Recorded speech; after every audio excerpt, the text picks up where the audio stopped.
Прежде чем начать нам свадьбу, по обычаю чуваш, мы родителей помянем, долг земной исполним наш. В годы реакции усилился гнет царской цензуры на демократическую литературу, на национальную печать. С 1908 года, после выхода сказок и преданий Чувашии, не появилось ни одно произведение Константина Иванова. Осталась незавершенная трагедия в стихах. Оборвалась работа над оперным либретто по сюжету Нарспи. Пройдет более полувека, прежде чем эта опера зазвучит в Чувашском театре.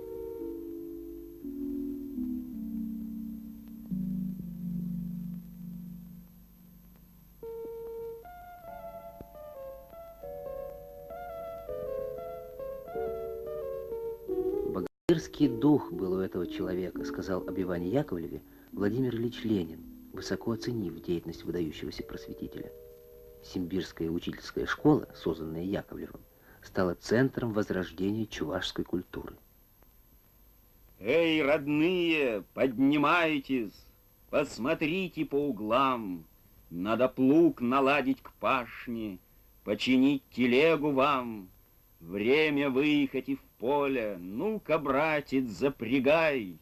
Дай здоровья, Боже добрый, и богатый урожай.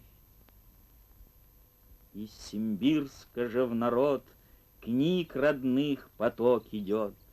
У чуваш глаза все шире открываются, и в мире видят многое они. Дети с поэзией Иванова впервые знакомятся в букваре. Позже они узнают, что поэт написал несколько стихотворений для одного из первых чувашских букварей в 1912 году.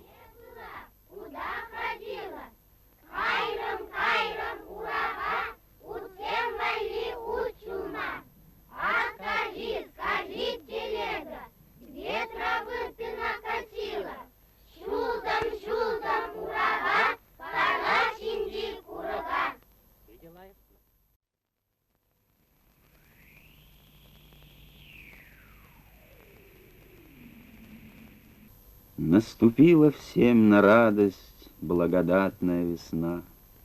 Горячо лаская солнце, будет землю ото сна. Одуванчик ярко-желтый средь травы растет в степи, а в сельби растет девица с редким именем Нарспи.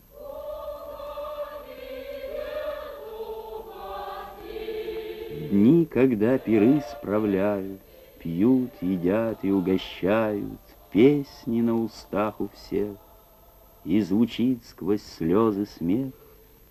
О, чуваш, когда честной вдохновляешь сердце песней, что на ум тебе идет, что же душу так гнетет, что в глазах таишь ты, слезы или радостные грезы?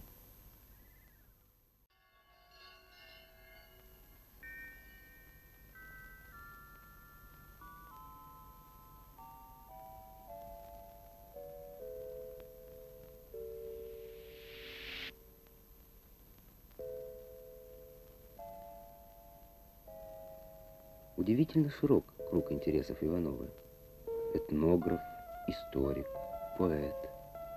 Как переводчик он нес огромный вклад в сближение русской и чувашской культур. Эти фотографии сделаны самим Константином. Он охотно рисовал своих односельчан, сделал эти портреты отца и матери.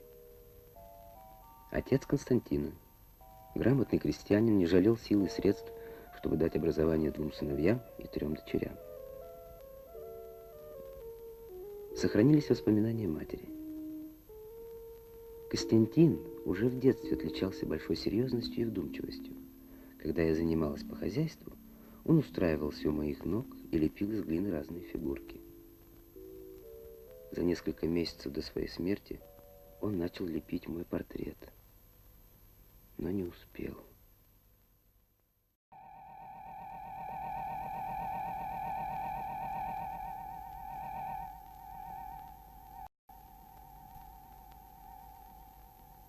Последними словами поэта были: «Неужели все это было ошибкой?»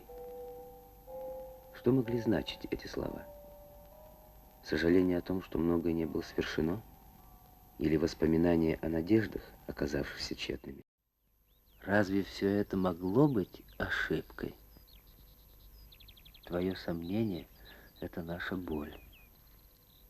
Твои надежды — это наша сегодняшняя радость.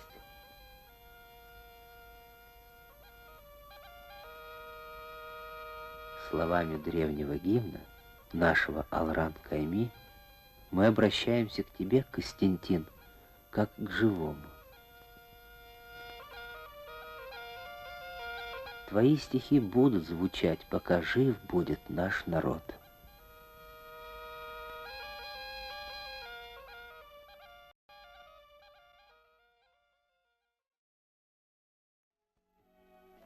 Рубежи и цепи, бедность и богатство сгинут от сияния солнечного века. Загорится пламя равенства и братства и любви высокой в сердце человека. Так писал о революции основоположник чувашской советской поэзии Михаил Сеспель. Он прожил короткую, но яркую жизнь.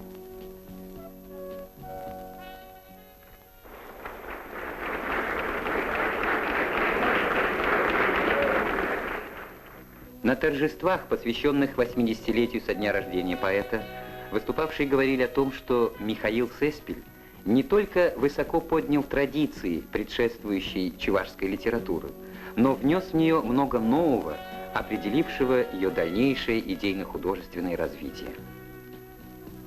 Поэт и гражданин, пропагандист и языковед, убежденный интернационалист, Михаил Сеспель был совестью своего народа, зеркалом его души.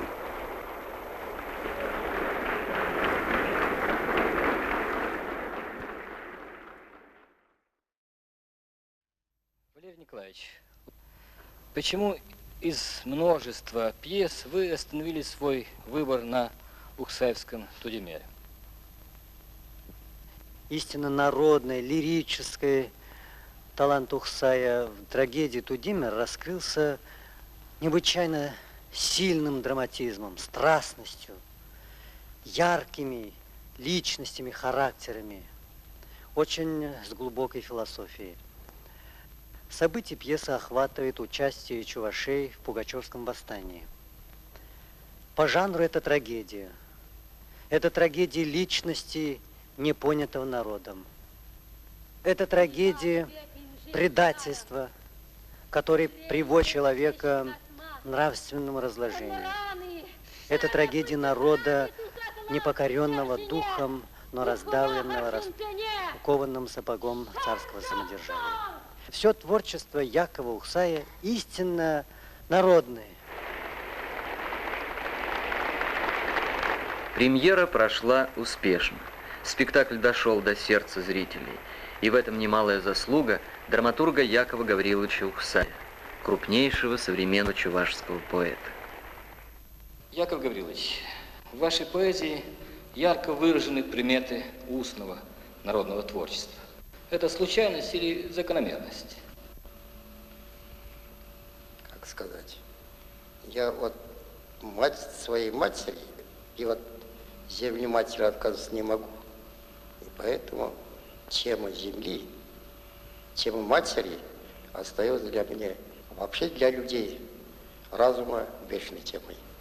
Тема человека – вечная тема и самая трудная тема в литературе. Именно поэтому каждый художник, работая над ней, видит перед собой образ живого человека, своеобразный идеал. Кто был таким идеалом в вашем поэтическом творчестве? Таким идеалом не только в моем творчестве, но и в жизни и чаяниях всех народов был и остается Ленин. Мое дело представить Ленина человеком и в Кремле, и в Ульяновске, в детстве, позже, всегда настоящим человеком, знающим человеческие запросы, нужды людей. К этой теме я приступил осенью 1938 года. После этого до некоторой степени продолжать работу помешала война. Война, которую старший лейтенант Ухсай закончил на Эльбе. Возникали новые темы по требованию времени. Новые темы, новые поэмы. «Волга», «Земля». История в поэме «Дед Кельбук», в чувашской поэме отразилась война. Да разве перечислишь все? Но всегда сквозной темой поэзии Ухсая была ленинская тема. Ей посвящены 13 поэм, много стихов, статей. Ленин до сих пор я работаю. Когда закончу, это трудно мне сказать. Потому что такая тема, когда меня удовлетворит лично, это одно. А еще надо как понравиться народу. Дам я народу настоящий образ Ленина человека. Это скажет Время. Поэту скоро 70. Так пожелаем Якову Гавриловичу творческих успехов и новых стихов. А что сам поэт может пожелать своему читателю? по-ленински любить труд, любить землю, любить народ. С волнением ехали мы в Москву. Даже страшно немного было. Ведь ехали мы для проведения Дней литературы и искусства Чувашской АССР.